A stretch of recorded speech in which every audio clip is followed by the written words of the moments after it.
If it fails, I think I'll just get a working class job. I'm not sure what. I've got a lot of skills, and I don't know, maybe I'll have a lot of girlfriends. Yeah. At the moment, I'm married to the bookstore, so that's as far as I'm thinking. Yeah, 1, 2, 1, 2. Wayward and sitting tight, I am a rocking chair on the porch outside. I am a stone skipping across the night. I am a $5 bill. Let's see, when did it start? It started in 1995, Tsunami Books.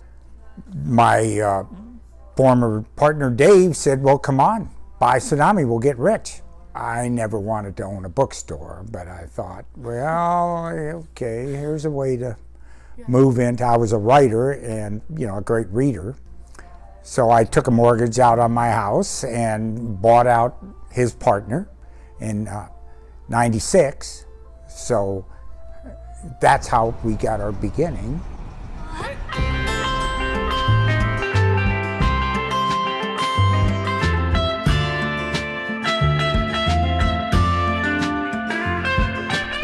We like to think we're a big umbrella for the arts. We're an alternative voice, we're a progressive voice. We take directions from the customers and their small talk. They're concerned people, they're all educated, they love their books. Rich, poor, they have their own ideas. And you know, I've learned so much from the people here, from what they come in and tell me. I think because we were so poor and small when we first opened, that we had kind of a marginal demographic. Poor people who were readers. People who would rather read than make money.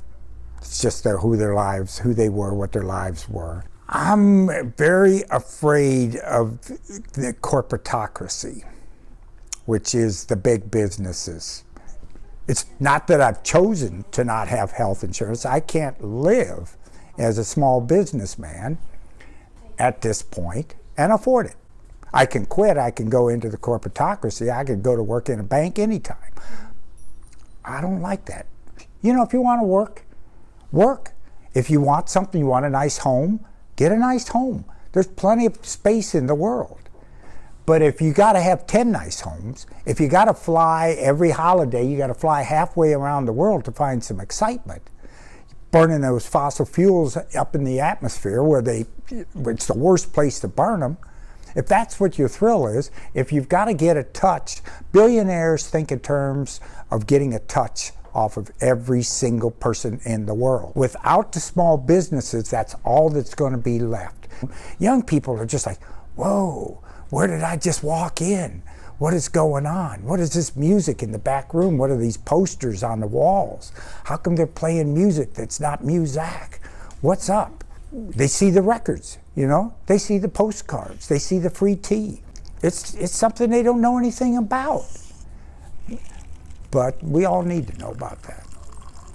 Dave came up with the idea that it didn't matter if somebody was coming in to buy a $1,000 book or a 50-cent postcard, they were going to get the same service.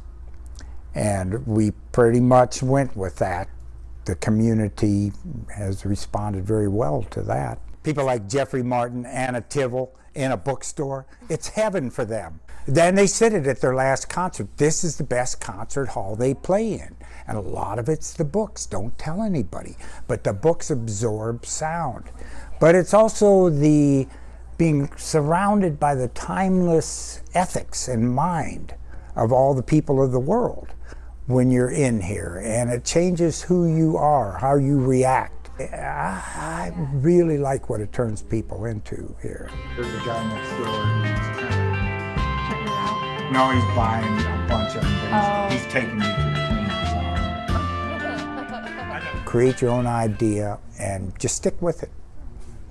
Something you love, stick with it.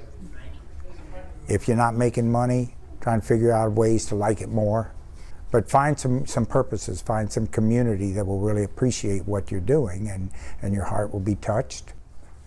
And I think that a lot of people should do that.